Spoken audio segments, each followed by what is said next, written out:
Hello, I'm Lisa Doolittle from the Faculty of Fine Arts, and welcome to Ed Talks. With me today is Dr. Jean Harrowing, who is a registered nurse and a professor in the Faculty of Health Sciences, specializing in global health. So, good to see you here. I have to let everybody know that Jean and I have worked together quite a bit, but it's nice to talk to you in this situation. Nice to be here. Yes, and I also know that you recently won an award. Can you tell me about that for your work? The award was from the College and Association of Registered Nurses of Alberta. This is the centennial year for that organization. So they chose 100 nurses across the province to acknowledge, and I was one of them. Oh, that's so great. It's so interesting because not everybody on campus has this kind of dual career where really you've had a whole career as a registered nurse and then have moved into teaching and researching and that sort of thing. Whatever prompted that switch? I guess I was looking for something different. I was doing a lot of teaching in my role as a registered nurse in the clinical setting, and just wanted to try something new and see if I could apply some of my skills from that area into a new area. How does that work, skills from clinical into the university? Well, a lot of what nurses do is about creating relationships with people, and that to me is a lot of what teaching is in an academic setting as well. So I think the skills are fairly transferable. Yeah, that's so interesting, creating relationships with people. You came to campus when? What year? The first, second time, or third time? Second or third time. Yeah, it's not so easily definable, but around. I started working full-time at the university in 2002. Right. So in nursing education, I mean, it must be different on campus from in a hospital. Certainly, yeah. Yeah, because when you're, in a clinical setting, things are moving, things are happening, and you sort of teach and work at the same time. You're always moving, whereas you don't, in an academic setting where you're sitting in a classroom, you have to find different ways, I guess, to provide the theoretical basis and then help students learn to apply that when you're not in a setting where they can actually apply it to patient care. That must be a challenge. How do you ever manage that? I mean, I understand that you don't necessarily work completely in the clinical area, but you deal with nursing students and other kinds of students. Mm-hmm. How do you then achieve that, moving from this more reflective, thoughtful space into what are you going to do with this? Mm-hmm. Lots of case studies, scenarios, problem-based learning. I try to give students situations where they would have to come up with, the correct response from both a theoretical and a practical sense. So they would have to know what knowledge to apply and then how to actually apply that knowledge. So even though we're not in the clinical setting dealing with real patients, we can still pretend that we are. Mm-hmm. So that's as close as it gets, I guess. Yeah, and so you said a couple of things. You said scenarios, case studies. Can you give an example? I mean, I can imagine it because I've seen you at work, but can you give an example of how that might work as a teaching situation? Well, one approach would be to provide students with a clinical problem, a clinical issue that they might come up against, and then have them work in groups. We call it the three-headed nurse. So the students, that's a great image. The students would role play the interaction with a simulated patient, for example. Mm-hmm. One student would be the nurse, but that student would have two other students helping him or her to come up with the correct answer, so they can together figure out which is the best way to respond to the patient or the simulated patient in that scenario. So that takes a fair amount of work to work up a situation that will provide the students with something that will bring forward the knowledge that you're trying to teach them. But sometimes we take examples that the students themselves identify from a clinical experience that they've had. So they can talk about an example of an interaction that they think didn't go so well or that could have gone better, and then we just reenact it, I guess, in the classroom and work through it step by step so that they can see what works well, what might not work so well. Right. And what do you find in the teaching that is the real crunch point? Like, you've had this clinical experience yourself, you've been working in the field for a very long time, and what do you find are the real stumbling blocks for, let's say, beginning students who maybe don't have a lot of that experience yet? Well, I guess one example is that we try to teach students how to do an assessment of a new client or a patient, for example. And that assessment is often done using a checklist or a form. Mm-hmm. And it's got some standard questions on it. So the students will run through the questions and pay no attention to the responses. They just tick it off the list. And sometimes the patient will give an outrageous answer or something that's very problematic from a nurse's perspective. The students don't take the time to think about it and recognize it as such. They just carry on to the next question. And they need to start listening a little more carefully to what the answer is and then see if that answer needs some follow-up. So helping students to realize that they have to listen as much as they have to ask the questions and write down the answers is a challenge. Yeah, so they sometimes don't even know what they need to know. Right, or they don't know what they're hearing when the patient gives the response. It doesn't trigger anything for them because they don't have the experience yet. Mm-hmm. So sometimes pointing out to the student that, that's not an answer that you can just let go by. You need to explore that a little more fully. Mm-hmm. So part of it is having someone else listening while they're doing it, and part of it is them gaining the experience to know that that's a difficult answer that needs more exploration. Mm-hmm. So important too. It just strikes me out of all of the things that we do on campus that, teaching a nurse, a potential nurse, you're dealing with a situation that really is life or death or mm-hmm. life or uncomfortable life or yeah. Right. Yeah. It's pretty important. Mm-hmm. Yeah, so getting a student to question everything that they hear, for example, and make a clinical decision about whether or not that's a satisfactory answer or is it an answer that requires more understanding. Because I'm wondering what that means. Can you give even a further example of that? Like, what would be a problematic answer? Well, sometimes a nursing student will be working in a public health setting, so doing a well baby clinic, for example. And there's a long list of questions to ask a new mom and very little time to do it in. So when you're asking questions like, does the baby sleep through the night? And the mother answers, no, the baby's awake, 10 hours out of 12. That to me would trigger, further questions, but the student will sometimes just go on to the next question. And just say, well, that's what she answered. Yeah, that was the answer. Okay, on to the next. And really that mom might be struggling a little bit with an issue around lack of sleep or postpartum depression or, something like that would need some attention, but students just don't recognize it. It's interesting to me because I've watched the health sciences with some involvement over the years experiment a little bit with their teaching methods. Mm-hmm. And I know your methods to be, very interactive. But do you want to talk about that? Why would we see, for example, the problem-based learning, which is what you're talking about? Why is that important? What's happening over there in health sciences, or why is that important in this kind of education? Because surely nurses need to know how to put in a IV, how mm-hmm. There's so many things that they just need to know. Why is something as innovative as the problem-based learning model so important, do you think? Well, because a registered nurse needs to do more than just tasks. The psychomotor tasks, as you point out, are an important part of nursing care, but it's not all that a nurse needs to be able to do. They really do need to be able to gather information and make a pretty careful assessment of what's going on so that they know what to do next.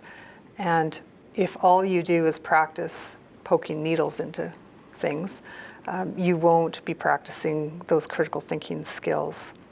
And so we try to set up situations and scenarios where the students actually have to gather the information and make a good assessment of it.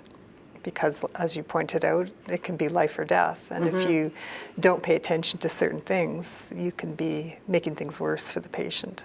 It must be also just a huge challenge, though, because you have professional standards that nursing education has to meet. And again, this is perhaps different from some of the other, and I'm only speaking about nursing education now. We'll get into the other things, down the road perhaps, but it strikes me, in the fine arts, we don't have this professional body that regulates curricula and so on, and in arts and sciences, not so much. But, in nursing, I understand you're going to committees that decide these things very, very regularly, and balancing that with teaching innovation must be, I don't know how you do it. Well, you're right. We do have standards that our curriculum and our entire program has to meet. So we have to take that into account when we're designing the curriculum. Those standards indicate, the context for the program, as well as some of the specific areas or concepts that need to be taught to students. And then we need to show that we have a way of evaluating all of those concepts and the learning of them as well. So yes, we have to pay a fair bit of attention to the details of our programs. And this is like a provincial standard or a national standard, or a... It's a provincial one, but every province has their own process. Wow. Yeah, so a real challenge.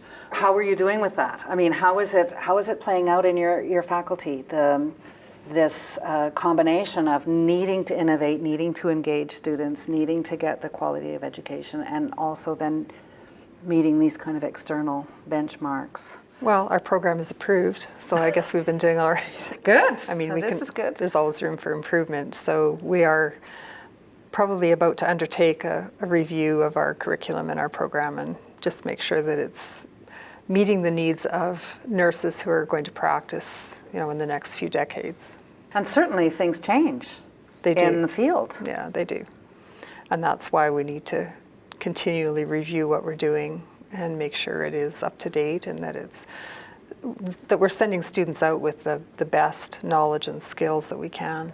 And again, I suppose this being able to critically think is going to be really very important. The equipment changes, problems change out there in the field, and what the students are going to need to deal with that. Well, and that's the whole issue, I guess, is that you can give students a lot of content knowledge that will work for them in today's context, that might be up to date as of today, but next year it could be all different. So we try to encourage students to stay up to date and to teach themselves what's going on, so to stay current with the literature and to find out what's changing and what's new so that they can apply it to those basic skills as they go throughout their career. Because they're going to be practicing 30 or 40 years from now, when I'm sure things will be quite different than they are today. So if they don't keep up with what's changing, then they're not going to be giving very good care. And I think that's just it carries me forward to your switch into academia, because I understand out of the RN, the registered nurse designation, you went to graduate school. I did. So you moved from a certain focus into another focus. Tell me about that. You were a palliative care nurse mostly, right? End of life care. Right.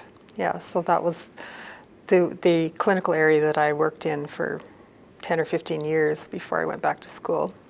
I did a master's degree in the midst of all that, and my intention had been to do research about palliative care. That changed somehow along the way into working with people who had HIV and the nursing care that's provided to them.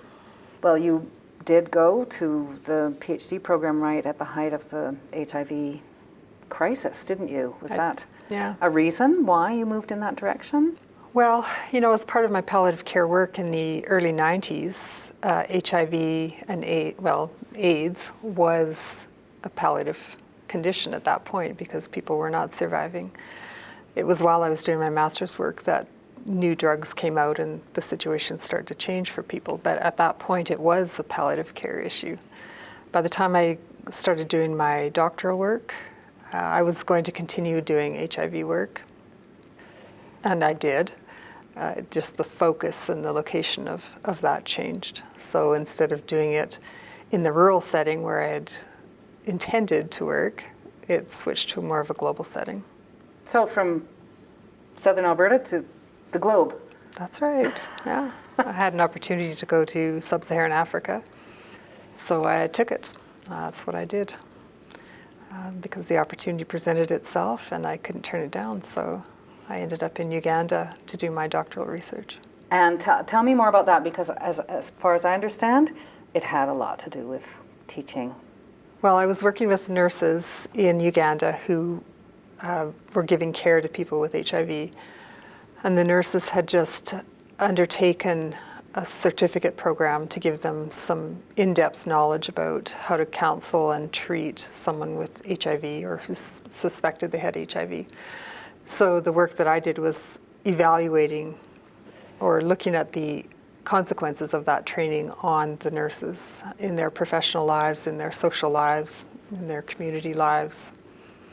So from a professional and a personal perspective. The consequences of the training on their lives, like what does that mean? Well, at the time when I started the work, working with anybody who had HIV in sub-Saharan Africa carried a lot of stigma with it. Okay. So the patient, him or herself, was highly stigmatized within the community because of the lack of knowledge about the disease and where it came from and what it meant. But also anyone who worked with those people also ran that risk of being stigmatized as well. Like stigma because they were touching someone or working with someone. Could they get the disease by doing that? Family members would be concerned because the nurse might come home with the disease and infect them all. Nobody knew. While these nurses were very enthusiastic about doing this training program, they were also wondering what effect it would have on their lives. So it could have been that they were ostracized within their communities, for example, or their families. So no one really knew what the outcome would be. So I had to look at what that outcome was. And then when you came into Lethbridge, this became one of the things that you were able to offer in your teaching here. Yeah, I did include some case studies, for example, around my doctoral work in the courses that I was teaching. Does the health sciences have a global health focus? Can students learn global health?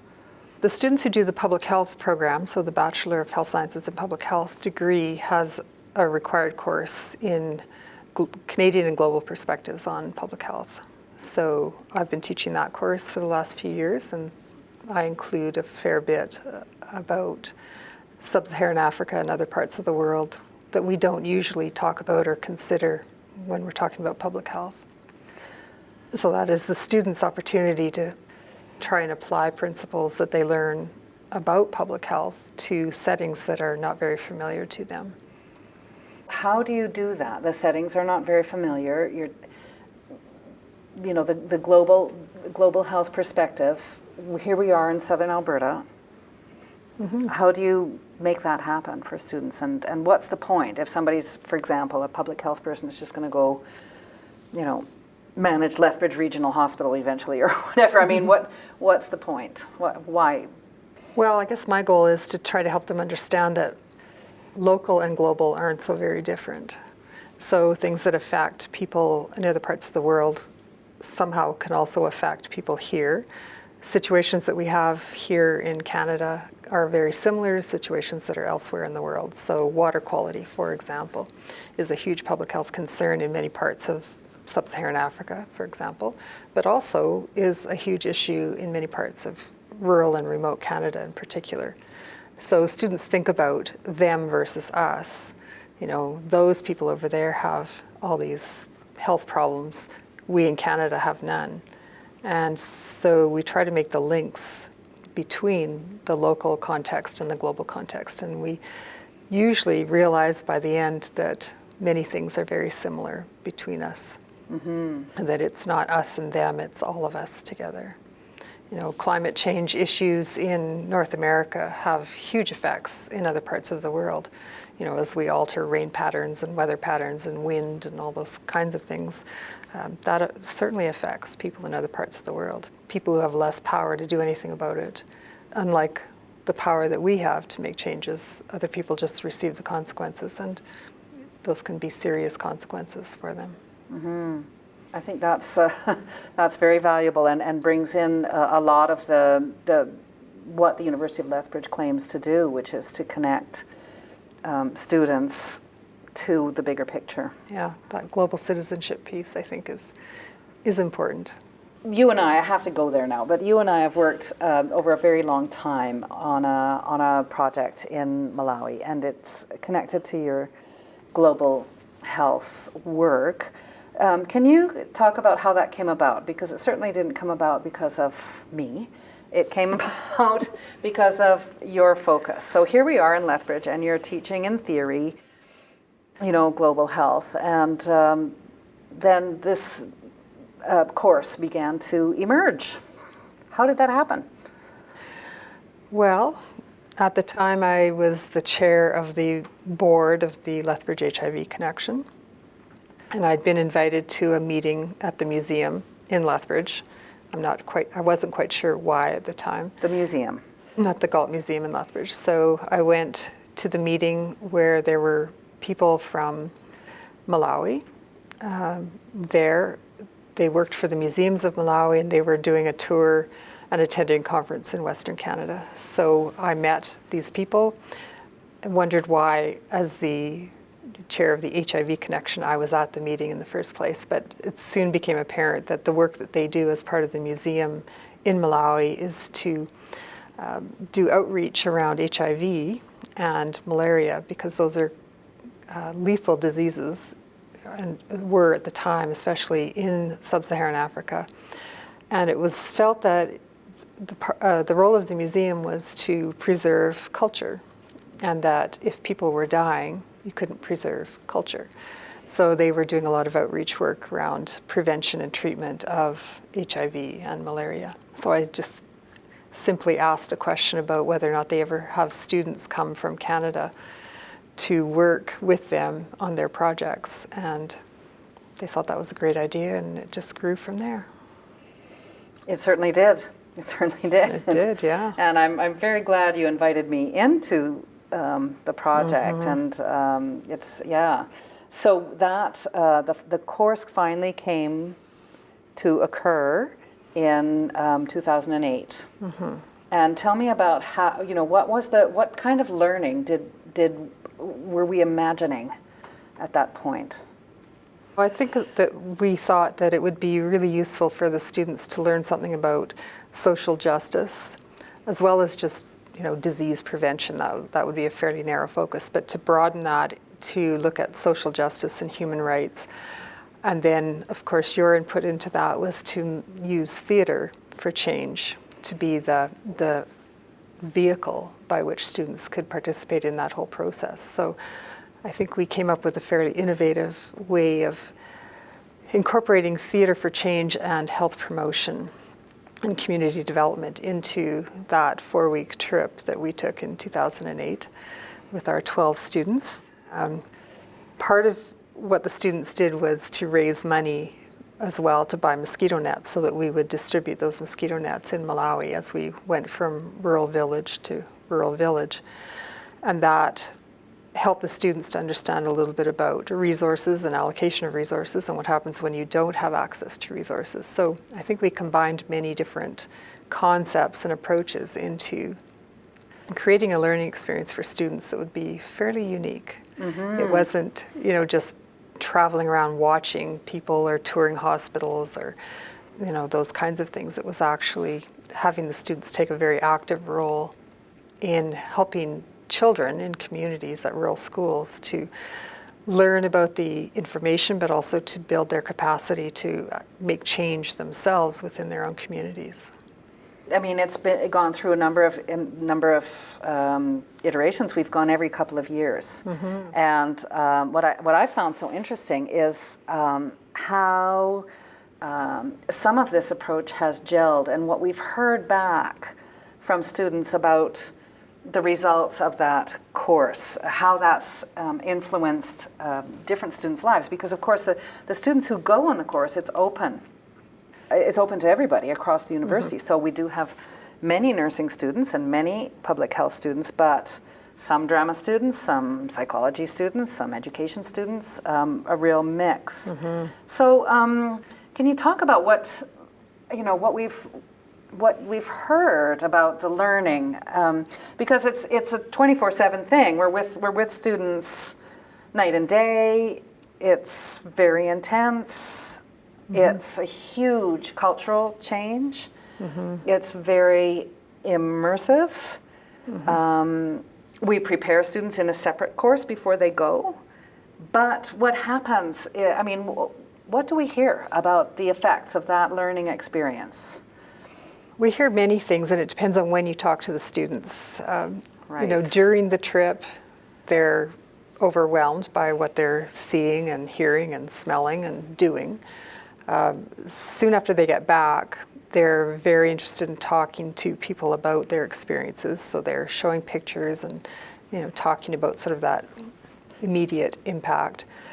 And then if you talk to them months or years later, they're still talking about the ways that they're still trying to process the whole experience. And many of them are going on to graduate school to study public health or global health. Some of them are going back to sub-Saharan Africa to work on other projects as a volunteer.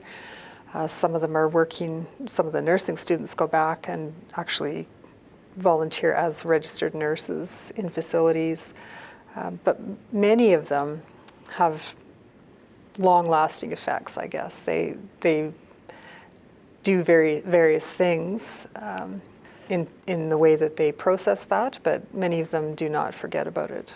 Because I'm thinking of even Ali, our student who went in 2010, was it? No, 2012. Anyways, Yeah. it's 5 times. 2012, yeah. Her saying this is a person who really has gone on to be a registered nurse, working in a fairly typical environment with children. She actually communicated with us, didn't she, about the Malawi course impact. What do you think was the impact on her as a registered nurse? I think she talked about her ability to communicate with people.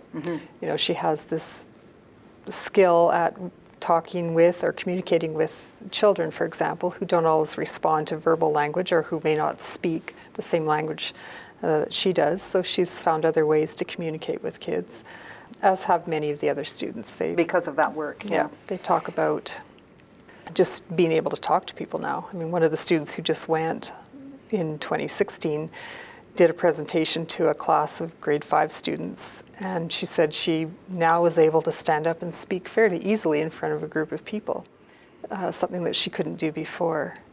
And that's probably related to all the groups of students and community members that she has spoken to over the past month or so while we were on the trip.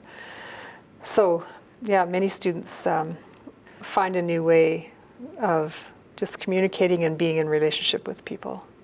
Do you want to describe like a day? so that the people listening to this understand in a more specific way, like how is it that they learn to speak? Are they getting up in front of the school and saying you must sleep under a bed net? You must. Do you want to describe a day? How does that happen? All right, the day starts early. We're on the bus to a rural school, usually by 8 a.m. And when we get to the school, we're greeted by all the children at the school. Our students, greeted. Screaming, yeah. Running towards our bus. It's sometimes described as chaos by the students, but yeah, many children screaming and welcoming us and acting very excited to have us there. It's probably not something that they experience on a daily basis, so that kind of excitement is to be expected, I guess. But it is quite overwhelming for our students, the U of L students, the first few days that they experience that, because really we are being swarmed by hundreds or thousands of students as we get off the bus. The U of L students are prepared to work with groups of Standard 7 or grade 7 children. Each group There'll be 2 U of L students who go with a group of Standard 7 students, and those groups may range from 10 members to 40. We've had all of that, depending on the size of the school. So 2 undergrads, 40 grade 7 students. Right, yes, yeah. That's not a usual situation. No, it's not. And each of those groups will have a different topic or aspect of whatever the topic for the day is. So if we're talking about malaria, one group of students may work on signs and symptoms of malaria. Another group may talk about prevention of malaria. Another group may talk about activism related to malaria. So each group has its own topic. They work somewhere in the schoolyard on a way to enact that concept or whatever they're trying to teach using the students. So the children come up with some of the ways of portraying whatever the topic is, led by the U of L students. When they've got their little performance all put together, then everybody gathers in one large group, and each of the small groups gets up and performs their piece. So that takes probably about an hour to go through that. When that's done, it's usually about lunchtime. We take a break, and then when we come back, the whole community generally has been invited to come for the afternoon.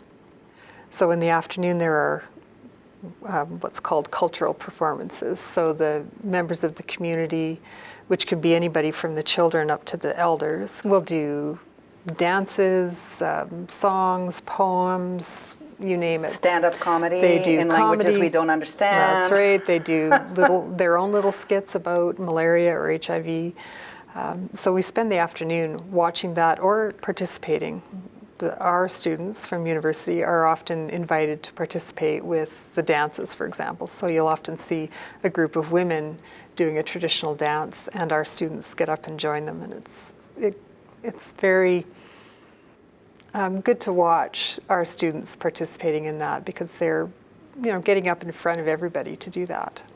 But they're also having a lot of fun, and they're being welcomed to do that, and they're, creating some connections with the people of the community, which to me is wonderful to see. That's, I think that's why we're there, is really to show that we're there to support people, that we want to learn about what their lives are like, and that we know we can't do much, we can't solve all of their problems, but we can at least acknowledge their problems. So we spend the afternoon doing that, and then finally at the end of the day, sometimes as the sun is going down, we hand out mosquito nets to pregnant women and to women with children under the age of 5, because that's the gift that we've brought. We give some things to the teachers at the school and the principal, often thanks to your donation, a couple of soccer balls for every school, and then we leave. And in the HIV program, it's even more complex, because along with the teaching of the children, we work with local health counselors, and there's a lot of learning that goes on. I'm thinking this year, just of an example of a drama student who begged to go and be in the HIV clinic instead of doing all the drama games and stuff during the afternoon, that he really, really wanted to see what was this HIV testing clinic like, because we offer it in a classroom. We just set up a clinic in the classroom with these local counselors who actually do the blood testing, but our students assist. What the heck are they learning as they're participating in that? Well, they're learning a few practical things, like how do you run a clinic? How do you get children to line up, or adults, Or whoever's there. How to line up, how to wait their turn, that sort of thing. So a little bit of clinic management. But they also, I think, learn about how people will take advantage of an opportunity when it comes, but that they don't otherwise have access to HIV testing, for example. Partly because they may not have known why it was important. They may not have known how it happened or what it was like to actually undergo that test. The nearest clinic could be kilometers away, and people just don't have a means for getting to those clinics. So I think our students start to see some of the value of education and resources when they participate in those clinics.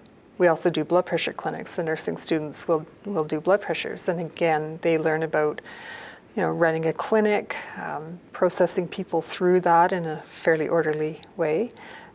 Working with translators. Working with interpreters, because we check blood pressures on people who are sometimes older, don't speak English, and our students don't speak the local language very well. So we learn to communicate, and often through the help of an interpreter. So one of the teachers from the school, for example, will often help. But the nursing students have to be able to do the same things that they would do here, which they often forget. So introducing themselves, for example, and explaining what it is that they're about to do. Sometimes they forget to do that. Right. And so, this person is also a person. That's right. So creating a relationship with the person they're about to test is an important aspect of nursing care anywhere. So they get some practice at doing that. Right. I'm thinking of that creating relationship piece. It's such a big part of education, isn't it? Mm-hmm. If it's a huge part of education. And I was just thinking of just thinking of the most recent memories, because we're back just 2 weeks now from the most recent trip, and just thinking about some of the examples of creating connection that are quite extraordinary in every trip. But there are some from this trip that I think were quite extraordinary. And forgive me if I'm thinking of the one where in the middle of an HIV session you have to teach about transmission, as you say, education. How is HIV transmitted? And sometimes people do know the various ways that HIV can be transmitted. Often they think there are many more ways that it's transmitted than there are. But I can remember one of our students just really committing, and I'd never seen this before, learning in the local language, trying to, because these are shy grade 7 students, and sexual transmission is something that we have to talk about. Mm-hmm. And this student just finally deciding, okay, we're just going to go for this, and learning how to speak in Chichewa and just say, enroll in this partnership as a prostitute, I think, and say, will you have sex with me, in the local language, which when we performed it, I was like, oh my God. And it brought the house down. Thousands of people just laughing at this white student asking this young black boy, but realizing this was a real situation. So it was very educational, but it was also hysterically funny. Yeah.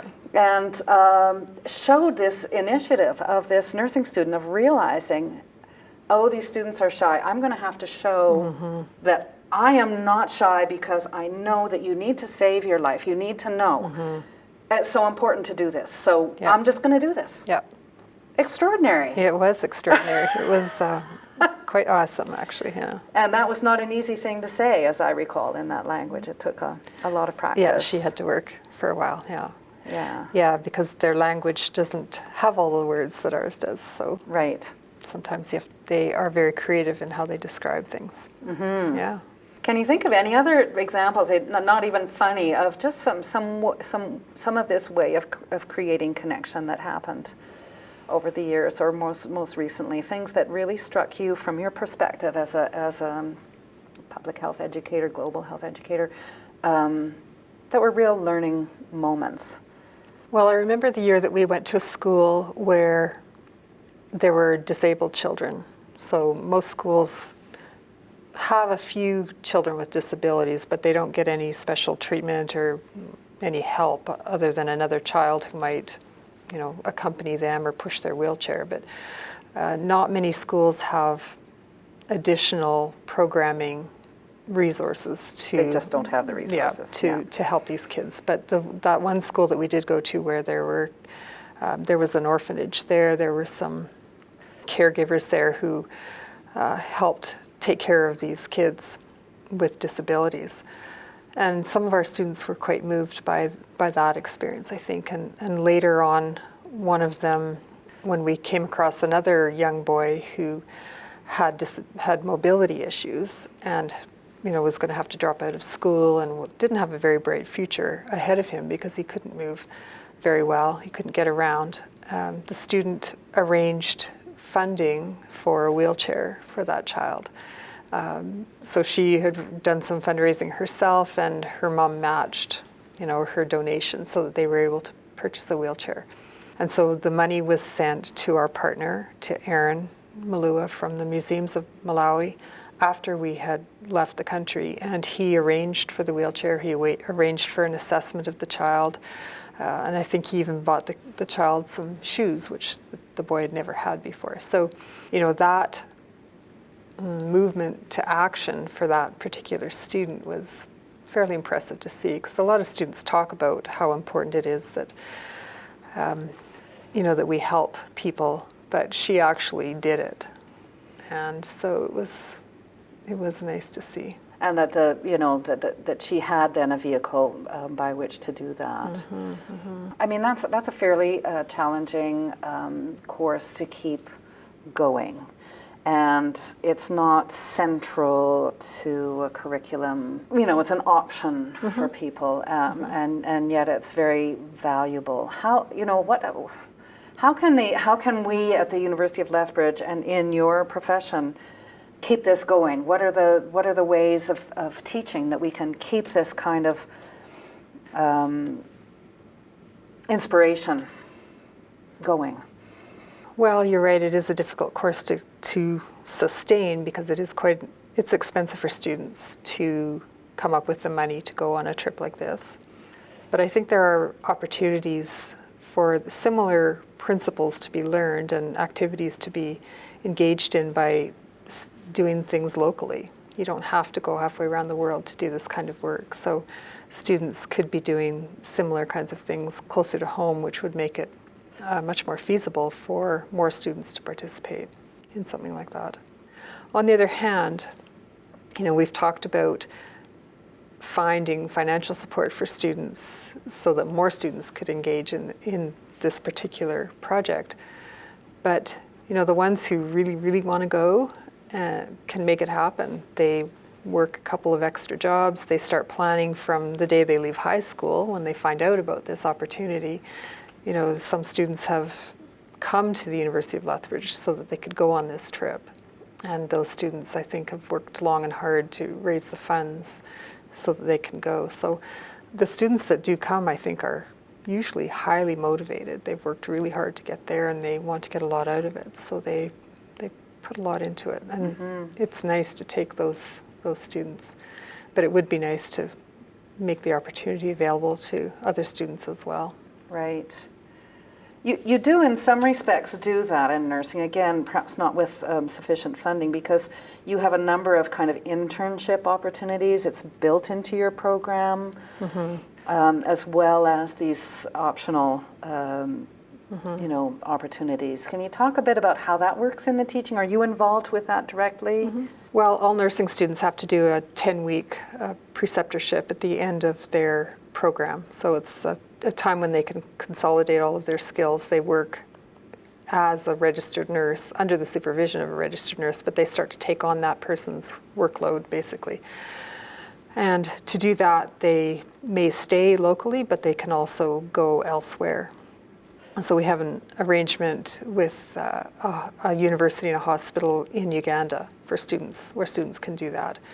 So every year we have a number of students who go there to do that final preceptorship at a large teaching hospital in Uganda. They can also go to almost any area in Canada to do it as well. So they can try something new and different that's a little out of their comfort zone usually, but the ones who go to Uganda certainly are stepping way outside their comfort zone. It's a whole different healthcare system there that they have to get used to and work within. How do you support them? Because that's a long ways away and a very different situation. Well, in the past, sometimes I stop in Malawi on the way, in Uganda on the way home from Malawi to work with the students. But we're certainly in a lot of close contact via the internet for their experience there. So, whereas a student who's staying locally may see their faculty advisor a few times during the semester, I'm in contact on a weekly basis, if not more often, with the students who go to Uganda. But they are very uncomfortable when they first get there, of course. It's very unfamiliar. But they very quickly, with the support of the people that they're working with at the university there, they start to get their feet under them and usually have a very good experience, which they tell me they wouldn't trade for anything. So, what's so special about it? Well, they really have to challenge themselves. You know, instead of being a nursing student with 3 or 4 patients here, maybe 5, these students are taking care of 30 or 40 people. Oh my gosh. In a very different way than they would 10 here. times more. Yeah. It's a different way of taking care of people, but they're responsible for the care of many more people. So they have to figure out ways to do that. So they learn things that they probably would not have learned if they'd stayed in Canada. What things in particular? Is there an example of something that... They learn a lot about prioritizing their care, which is an important thing for any nurse to know, but they have to prioritize among, 40 different options instead of 4. So they have to work at that.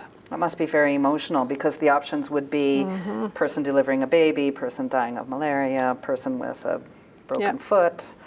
Or sometimes 5 people dying at the same time. Oh my gosh. Which one do you care for and which ones do you leave? Oh my gosh. Yeah. I wouldn't be able to do that. No, it's very difficult. And, so they do a lot of journaling about that and writing and talking about it and debriefing. And when there's a group of the students there, which there usually is, they can talk to each other about it for sure. But I read a lot about it, and here we have discussions over Skype.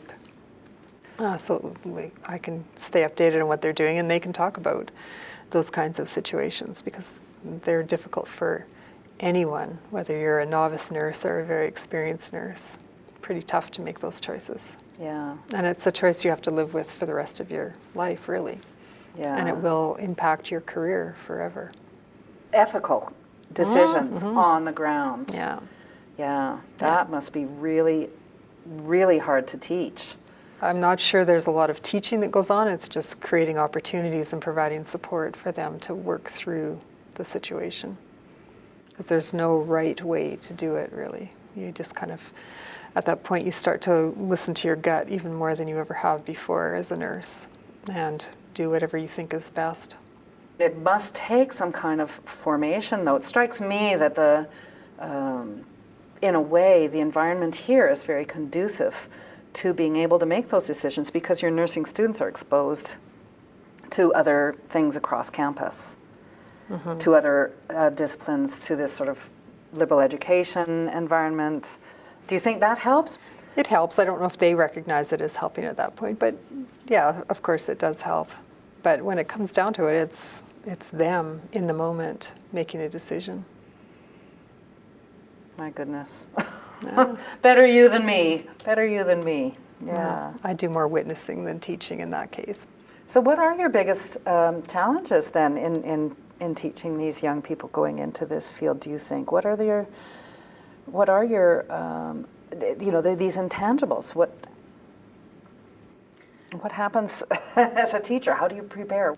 Well, many students are very focused on the psychomotor skills, particularly in the nursing program. So they really want to be able to do the procedures, do the injections, whatever the psychomotor skill is, that's what they want to practice and be good at.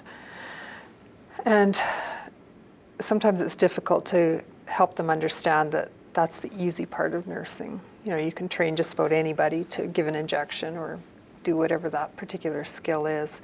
But the more difficult part is processing the ethical considerations that happen on a daily basis, to have them recognize that those are ethical situations, and to help them figure out ways to be supportive and therapeutic for the patient or the family that they're working with. And yeah, those are the intangibles, those are the difficult things, because they want to put that aside and get on to the task. So I guess it's just, students love to hear your stories from the front lines. So talking about situations that I've been in, for example, as a nurse, and helping the students to see that I had to think my way through, and that they will also be in situations like that have nothing to do with your skill at a psychomotor task. And I think some of them then start to realize that there's more to this than just the psychomotor. But yeah, it's a difficult thing because it is soft, it's intangible, it's not something they can study for the exam. So they tend not to think it's as important as they will realize later that it is. Right. This, going back to the regulatory bodies, blah, blah, blah, but realizing that in your curriculum there has to be some consistency, or there's supposed to be some consistency across the program. And so, I mean, I am a representative on the Faculty of Sciences, Health Sciences Council, so I'm just gobsmacked by the amount of coordination that faculty members, that professors have to do with each other. Can you talk about that a little bit? Because I think it's one of the successes of the health sciences is that... That is a huge challenge, I think, in our program, because you're right, we do want consistency because every student has to write the same exam to graduate. Well, after they graduate, to become registered. Licensed, yeah. But it's defining consistency, I guess, that's part of the problem. The other part of the problem for me is that I think there are many different ways of getting at the same concepts. Right. Students love to compare, right, one section or one teacher with another. And because we have a fairly large enrollment, we have many sections of the same course all going on at the same time. So students in one section will know within minutes of the end of another section's class what happened and how it was done, and what marking was like and all of that sort of thing. So there's a lot of pressure on instructors to do everything identically, like everybody do exactly the same thing. And to that end, some courses, the instructors have produced PowerPoints. Each instructor does a different PowerPoint, and then everybody uses the same PowerPoint presentation for their class when they're discussing that topic. And I guess that probably works for some people. It doesn't work very well for me.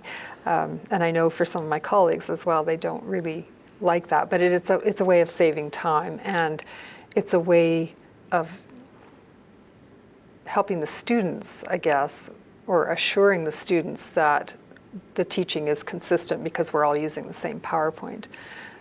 That doesn't work so well for me, as I said. It means that teaching is all, that the student perception is that teaching is all about the content then. Exactly, it's all about just the PowerPoint, the fact. Right, yeah, but to go off on your own path is a very challenging thing to do, because there's a lot of pushback from the students themselves, and then sometimes from your colleagues as well, because they hear from their students that someone else did it differently. Yeah, it's a challenge.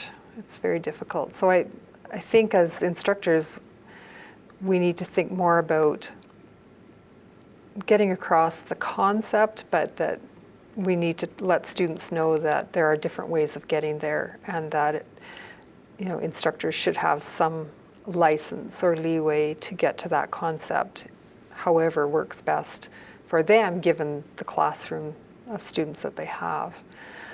I know that I attempt to come at learning a concept in multiple different ways so that I can try to appeal to different ways of learning, that might be happening within the classroom. For example, what do you mean different ways? Like what? Well, some students like to just be lectured at, right? They just so you do some of that? Yeah, a little bit of that. That's not my preferred way of doing it. But some students like that, so you try to give them a little bit of that. I like to do a lot of group work and participatory kinds of things, so that students are given a problem or an issue or a task to do, and that they can work together to do that. But students don't always like doing group work, especially if it involves anything outside of class, because our students are so busy with jobs and kids and other lives that expecting them to get together to do group work isn't always very fair either. Coming up with activities in the classroom that will help them to develop working together, collaborative kinds of skills, because as registered nurses, that's going to be their careers. They have to learn to work with other people, including people that they don't get along with or whose methods they don't really like. But helping students to understand that is challenging too. So.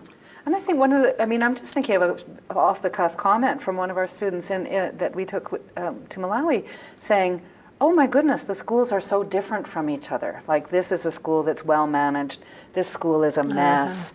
And I think that from the student perspective, I mean, they don't really see how many different factors come to play in education. So, you know, what consistency means to a student, it needs, I mean, a broader conception of what consistency is probably needs to also be explained or understood. Well, and I think you can also help students to look back and see what they've learned, help them to identify what they've learned after it's all over. Have you just learned, you know, 5 signs and symptoms of malaria, or have you learned something about helping to build capacity in the students you're working with to maybe go on and help their families or their communities understand something? And which of those two would be more valuable as a life skill for that student? So sometimes those kinds of debriefing questions or conversations can be helpful to the students to help them realize what it is that they've actually gained from something. Well, evaluating their own learning, realizing the value of what they've learned. Yeah, and helping them to understand that what they learn from an experience is probably way beyond what the course objectives were.